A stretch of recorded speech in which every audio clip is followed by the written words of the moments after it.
E aí, gente, tudo bem? Continuando o treinamento Enem, questão agrícola e agrária. Agora uma questão do Enem 2013, primeira aplicação, questão número 30. Uma questão muito interessante, porque é uma questão que trabalha com dois textos que se opõem. E você vai ter que identificar a oposição dos argumentos em cada um dos textos e identificar a alternativa correta. É muito interessante. Olha só aqui o enunciado. Nos fragmentos dos textos, os posicionamentos em relação à reforma agrária se opõem. Então, o tema dos textos é reforma agrária. A gente vai ter uma oposição de argumentos. Isso acontece porque os autores associam a reforma agrária, respectivamente, a... Então, cada autor tem uma visão sobre reforma agrária. Vamos aos textos? Texto número 1. A nossa luta é pela democratização da propriedade da terra, cada vez mais concentrada em nosso país. Então foi bem claro. O primeiro texto fala sobre a necessidade de democratização do acesso à terra. Então é um texto que defende a reforma agrária. Alguns complementos aí interessantes nesse texto. Vamos lá, continuando. Cerca de 1% de todos os proprietários controla 46% das terras. Fazemos pressão por meio da ocupação de latifúndios improdutivos e grandes propriedades, que não cumprem a função social, como determina a Constituição de 1988. Também ocupamos as fazendas que têm origem na grilagem de terras públicas. Então veja que o texto que tem como fonte o MST, olha aqui, o Movimento dos Trabalhadores Rurais Sem Terra, fala sobre a invasão de terras. E eles dizem que invadem terras griladas. O que é grilagem? Dá uma olhadinha nesse card aqui, que é uma questão do treinamento Enem, que a gente lembra do que é grilagem. Quem não assistiu, assiste. E ele fala também sobre função social da terra. Também já trabalhamos aqui no treinamento Enem. Olha aqui o card também que fala sobre isso. Bem interessante. Então, é um texto que defende a reforma agrária, autoria MST. Tudo bem? Movimento dos Trabalhadores Rurais Sem Terra. Texto número 2. O pequeno proprietário rural é igual a um pequeno proprietário de loja. Quanto menor o negócio, mais difícil de manter, pois tem de ser produtivo e os encargos são difíceis de arcar. Sou a favor de propriedades produtivas e sustentáveis e que gerem empregos. Apoiar uma empresa produtiva que gera emprego é muito mais barato e gera muito mais do que apoiar a reforma agrária. Então veja que aqui, basicamente, ele defende apoiar a propriedade produtiva, apoiar a produção capitalista, ao invés de apoiar uma distribuição de terras, ao invés de apoiar a reforma agrária. Então, dois textos sobre o mesmo tempo, com oposições opostas. Beleza? Vamos trabalhar um pouquinho a teoria importante para a gente consolidar essa questão? Vamos lá? Então, olha só, vamos ver aqui a radiografia agrária do Brasil. Tá? Nós temos aqui uma tabela mostrando o grupo de área das propriedades rurais em hectares. Cada hectare, 10 mil metros quadrados, equivale mais ou menos a um campo de futebol, tudo bem? O número de estabelecimentos agropecuários por cada uma dessas classes de tamanho de propriedade rural, em percentual, e a concentração total da área rural do país, ou seja, qual área que elas ocupam na área rural do país.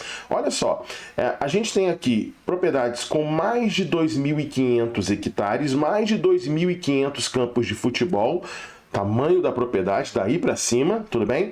Elas representam apenas 0,3% das propriedades rurais do Brasil, mas ocupam 30% da área rural do país. Olha que grande concentração de terras. As propriedades de 1.000 a 2.500 hectares, de 1.000 a 2.500 campos de futebol de tamanho, representam apenas 0,6% das propriedades rurais que existem no Brasil. Então são poucas que são desse tamanho, mas ocupam 14%, tudo bem? Agora vamos lá para o outro extremo, lá no extremo lá de baixo, propriedades com menos de 10 hectares, menos de 10 campos de futebol. Elas representam a maioria das propriedades rurais que existem no Brasil, 47,8%, mas ocupam apenas 2,3%. Então, a gente vê a injustiça da distribuição rural no Brasil, a injustiça da distribuição fundiária. O Brasil é um país de alta concentração fundiária.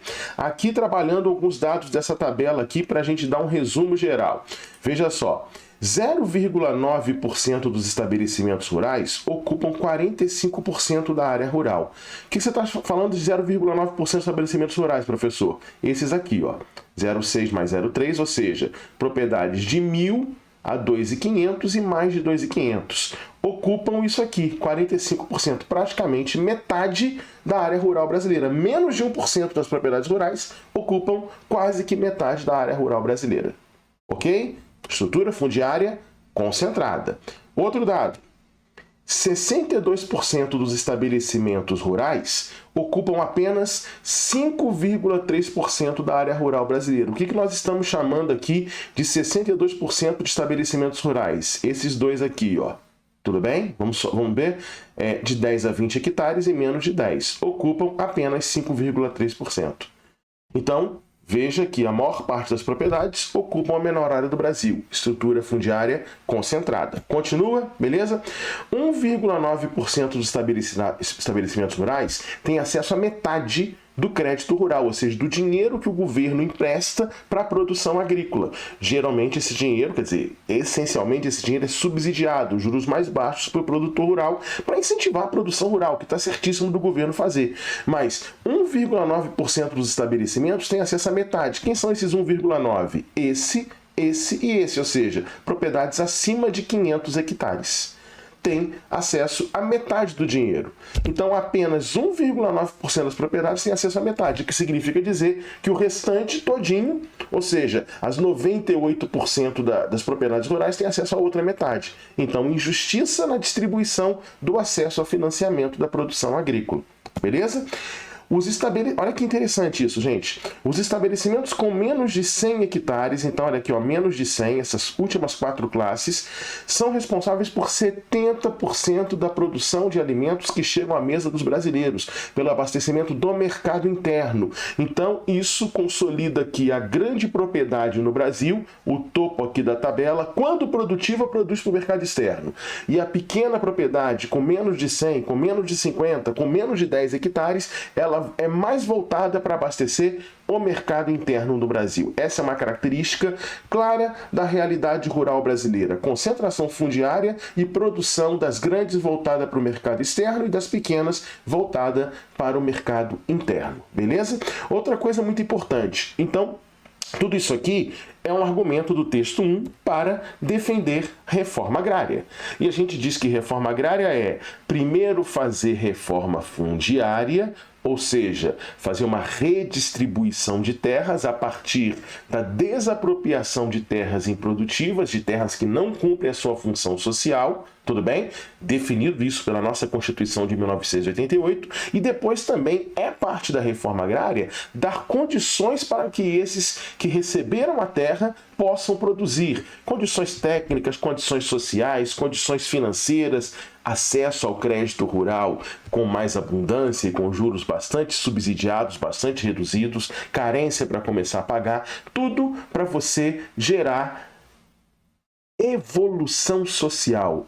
Anota aí, gente. A reforma agrária, ela tem como objetivo principal justiça social no campo, justiça social no Brasil, correção das injustiças criadas historicamente pelo nosso processo de desenvolvimento e de elitização do campo, de elitização da sociedade brasileira, concentrando terra na mão de uma minoria. Beleza?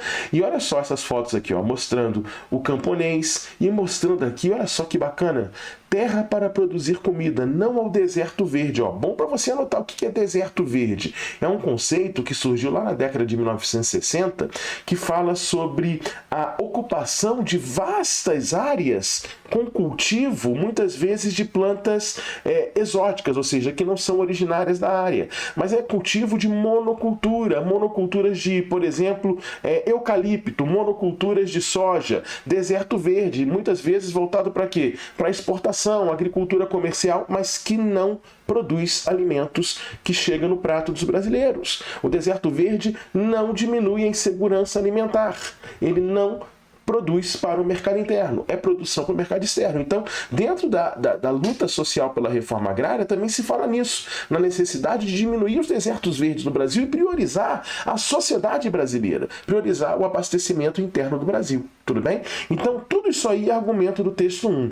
Já o texto 2 é contrário à reforma agrária. O texto 2 defende a propriedade rural produtiva.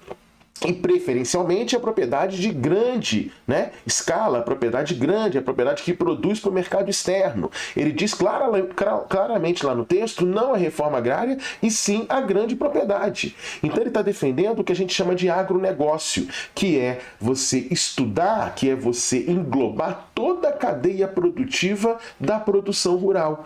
E essa cadeia produtiva que a gente chama de agronegócio, a gente pode dividir em 3 etapas. Olha que interessante. Antes da porteira, dentro da porteira e depois da porteira. Então, trabalhando cada uma das etapas do agronegócio. Antes da porteira, toda a produção, fornecimento de insumos, máquinas e equipamentos e serviços especializados para que a produção agropecuária possa acontecer. Professor, o que é insumos? Tudo aquilo que a gente precisa para fazer a produção. Então, insumos, por exemplo, para pecuária, ração, vacinas, insumo para produção agrícola, fertilizantes, agrotóxicos, sementes, etc.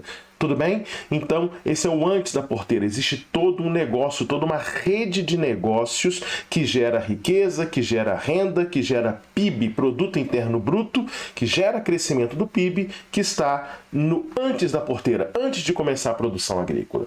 Segunda etapa da cadeia produtiva, agronegócio, o dentro da porteira. Preparo e manejo dos solos, tratos culturais, irrigação, colheita, criação animal. Então é a produção agrícola em si, a criação pecuária em si e tudo que envolve essa produção. Fazer a calagem, por exemplo, correção do solo, subindo o pH, fazer a fertilização, não é isso? Fazer a inseminação artificial, né, quando se trata da pecuária. É a produção em si, é o que acontece dentro da fazenda, que a gente sabe que utiliza uma mão de obra cada vez mais especializada e absorve no geral menos trabalhadores devido à intensa mecanização. Quem é absorvido o trabalho, na maioria das vezes, é uma mão de obra mais especializada. Terceira etapa do agronegócio, o depois da porteira. O que é o depois da porteira? É o pós-produção. Então vai entrar o transporte, a armazenagem, a industrialização, a distribuição e a comercialização da produção agrícola. Então entra aqui toda a cadeia produtiva depois que você produzir. As empresas de transporte, as empresas que armazenam, que alugam armazéns, né, com controle de temperatura, com controle de umidade, né, os silos, né, para você guardar parte da produção agrícola, a comercialização, a exportação, as empresas de comércio exterior, a industrialização de alguns produtos agrícolas, produzir farelo de soja, indústria, né? Agroindústria, produzir óleo de soja, não é isso? Produzir linha, por exemplo, com algodão, né? Para fazer tecidos e daí em diante, tudo bem? Tudo isso a gente chama de dentro da porteira. Então, o segundo texto, ele defende isso, a grande produção, a cadeia produtiva, o capitalismo, a rentabilidade como sendo essencial na produção rural. Então, a prioridade do segundo texto é essa e não reforma agrária. Por isso, oposição de pensamentos, oposição de argumentos, beleza? Vamos resolver a questão? Vamos finalizar aqui? Muito bem. Nos fragmentos dos textos, novamente enunciados, os posicionamentos em relação à reforma agrária se opõem. Isso acontece porque os autores associam a reforma agrária, respectivamente, texto 1 e 2. Texto 1, redução do inchaço urbano. Texto 2, a crítica ao minifúndio camponês. Veja que no texto 1 ele não fala sobre questão urbana, tudo bem? E no texto 2, de certa forma, ele faz uma crítica aí ao minifúndio camponês, né? Minifúndio é pequena, são as menores propriedades, aquelas que não têm nem tamanho suficiente para garantir a sustentabilidade de uma família. E ele fala que a pequena produção não é interessante, mas a letra A a gente elimina aí pela primeira parte, né? O inchaço urbano. Letra B, ampliação da renda nacional e a prioridade ao mercado externo. Veja só que quando o primeiro texto, que é do MST, ele fala sobre questão social. A gente sabe que a reforma agrária é essencialmente buscar justiça social. Se socialmente bem feita, pode trazer resultados econômicos, mas ele não prioriza essa questão da renda nacional. Isso é priorizado no texto 2, tudo bem? E aí, prioridade ao mercado externo também faz parte aí de um argumento do texto 2, estaria certa essa outra parte aqui da alternativa, mas a gente elimina ela pela renda nacional relacionada ao MST. Letra C, concentração da mecanização agrícola e o combate ao êxodo rural. Não, aí não, né? O primeiro texto não fala sobre mecanização agrícola e o segundo texto também não fala sobre êxodo rural, tá bom? Letra D, privatização de empresas estatais. Pelo contrário, né? Isso aí é uma política neoliberal. O MST é tudo menos neoliberal, é anti-neoliberal, tá bom? Ah, esqueci aqui de cortar, tá, gente? Êxodo rural na questão anterior, tá? Vamos cortar também. Então, é anti-neoliberal, nada de privatização de empresas estatais, tá? E é o estímulo ao crescimento econômico, realmente, o segundo texto fala sobre isso, tá? Mas as 4 alternativas iniciais não são condizentes, respectivamente, aos argumentos do texto 1 e 2, então a correta é a letra E. Texto 1, correção de distorções históricas. Isso, né? Históricas distorções de elitização do campo, superconcentração fundiária.